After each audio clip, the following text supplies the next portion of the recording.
On this worksheet, this is where you're going to calculate your cost of goods sold and labor calculations for your food truck operations in both your street food days and your catering events. You're going to see what your gross profit margins are, and then you're going to use those numbers to actually project your monthly revenues and your annual summaries. And we'll go into this in more detail in just a minute.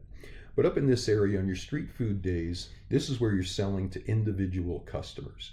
Catering event days are where your customer is the event sponsor. So rather than making individual sales, you're now at an event and you're providing products to the attendees of that event, and you're charging the event sponsor, not the individual customers. If you do happen to go to some type of an event and you're setting up and you are charging individual customers, that falls in back up here. So the way this works is you're going to project what are your maximum number of customers per hour. Typically, absolute maximum is about 1 per minute. Then how many hours per day are you planning on being at a particular location? How many days a week are you planning on operating? And this is all to calculate really what is your 100% capacity. So this, we're going to make adjustments for ramping up and reaching a certain level once we get down here. But up in here, think about this as what could you potentially do as your absolute maximum. So 60 customers per hour at 4 hours a day means that you could be doing 240 meals per day or 240 customers per day. At 5 days per week, that's going to be 260 days per year. Then you start entering in some information about your revenue side.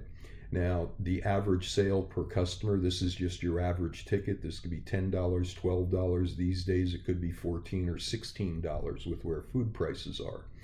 Then you also have a factor for how much time are you spending at your commissary prep, because this is going to affect your labor hours. So if you've got an hour to load and an hour to unload, that's 2 hours.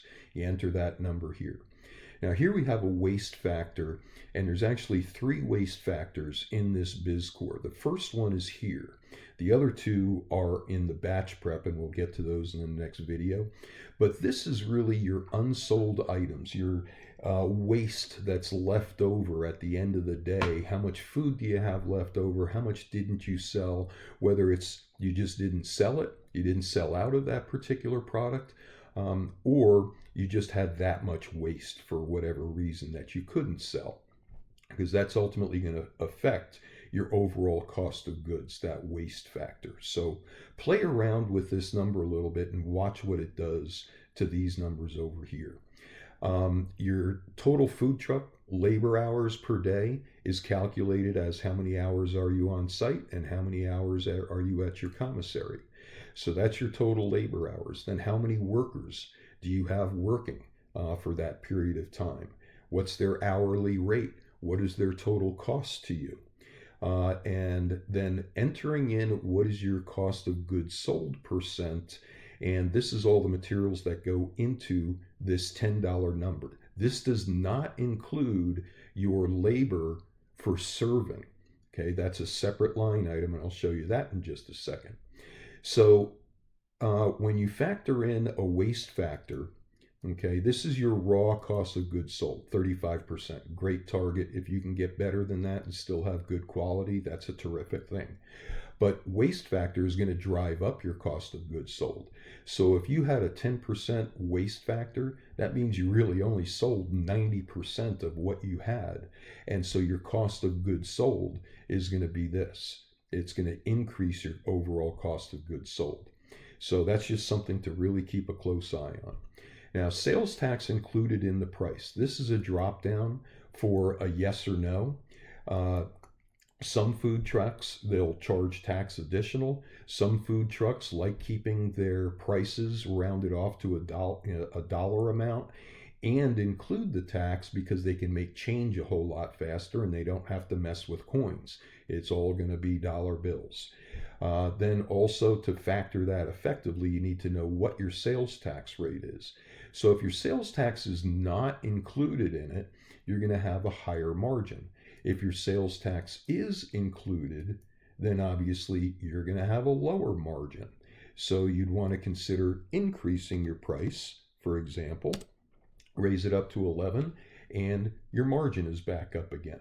Okay, so these are just setting up what's going to be used down below here. These assumptions here to do your revenue and expense projections. And this is all direct expenses. This is not your general and administrative expenses yet. We'll be going into that in another video. So, excuse me. The other type of revenue that you would have is catering event days. And like I said, this is not individual customers that are paying for each of their meals. This is a package price for this whole event. So how many of these events would you like to be doing at 100% of your capacity? So when you're up and running and you're going great, this is what you would be shooting for. So this is a goal of 100% capacity. Then how are you breaking that out to percent weekdays and weekends? The average revenue per catering event, here I've set it at $2,000. Then in events, you typically charge the service charge on top of whatever that contract amount is for the particular event. So a service charge goes on top of it, and then also gratuity. This is a very common practice. So you add the gratuity, so the actual invoice is $2,000 plus the 15% plus the 18% in this case, and that's what they would actually pay. Now, gratuities typically go directly to your laborers, your workers.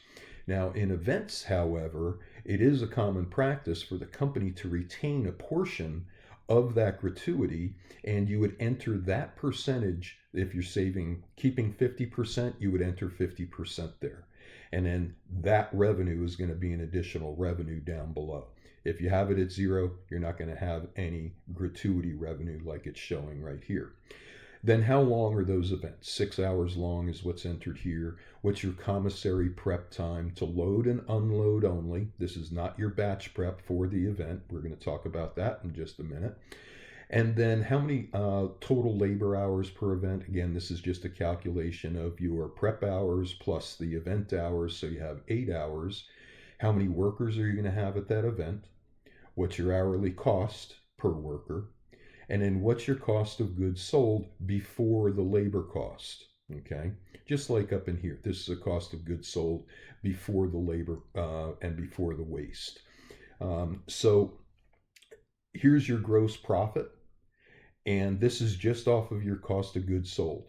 Then here's your labor cost per event. Okay, so here's your gross profit margin, and here's your gross profit margin after labor, after the service charge and gratuity. This is what you're going to be making after everything has been deducted out of it. So once those numbers are programmed in, oh, and by the way, you can come over here and just use this as a comparison. So you'd have a side-by-side comparison, like if you wanted to include sales tax or not include sales tax, you can compare the two. And in this particular example, you can see that if you change this back to $10, you can see the difference between your gross profit margin, keeping the same price and including sales tax in the price. And then here you can model different numbers here as well. So what happens with those numbers now is it's going to come down and create a revenue and direct expense projection based on what you entered above. This column here is going to show you this 100% capacity. This is if you were hitting all the numbers that you programmed up above, just as a reference and a guide. This is a 5-year summary and of the 60 months that go out to the right. So this is a month by month, and here again, these column headings are set by when you started the forecast date on your G&A inputs. Forecast start date will automatically update this projection as well. Now, this is where you're going to reflect your ramping up of your operations. So when you first start, you're not going to be anywhere near your 100% capacity. You've got time to market. You've got time to test. What are the best places to go to? So many things to test. And so on a projection basis, you want to start out at a relatively low number and continue to ramp that up. Now, maximum capacity, I typically stop around 80% because, just like in hospitality and hotels, rarely are they 100% filled from a projection basis. Now, there can be weekends when they do exceed, their projections of 75 to 80%, just like in this business. Now, it doesn't mean you can't exceed that, but for a projection purpose, especially since you're at this point, assuming you're beyond break even, anything above this is just going to be gravy on top of it. And also, you can always come back in and reforecast this. You can change this, that if you are seeing that you could get up to 90%, you can go ahead and enter 90%, and it'll update everything below. For seasonal fluctuations, busy summers, busy winters, slow periods, you can adjust that on a month-by-month basis. Then also, same thing for your catering events. What capacity of your 100% are you projecting in your first startup months, and then over time, and you're reaching what we call sustainability, or that you've ramped up to. This is your theoretical moving forward, stabilized operations. And so at some point you will level out these numbers. And so specifically what this is going to summarize, based on everything you entered above, is what does 25% capacity work out to be? Well, that's 5 days per month. That's or 60 meals per day. You can look at it either way, meaning this 25% capacity, you're not hitting that 60 customers per hour. You're not hitting that 26 days per month. And because these numbers round, as you change these numbers, just watch how these numbers change here. Especially important down here in events, to go from 1 event to 2 events to 3 events per month and so on. So what this also does is now it's going to calculate what does that 25% of capacity equate to in street food revenue. So in this case, it's $12,000. What's your cost of goods sold on that, including the waste factor that you programmed above? Then what is the street food labor for that particular month? What is the sales tax that you'll be remitting out of your revenues if you included sales tax in your price? And here we have yes. So that becomes a line item. If you had put in no, then you'd see that this drops out to 0. Okay. So then it calculates your gross profit and your gross profit margin on your street food revenue. Then it does the same thing for your catering events and does the same thing based on the numbers that you entered here. It's going to include the revenue based on the number of events at this particular capacity. What is the service charge revenue? Because that comes to you.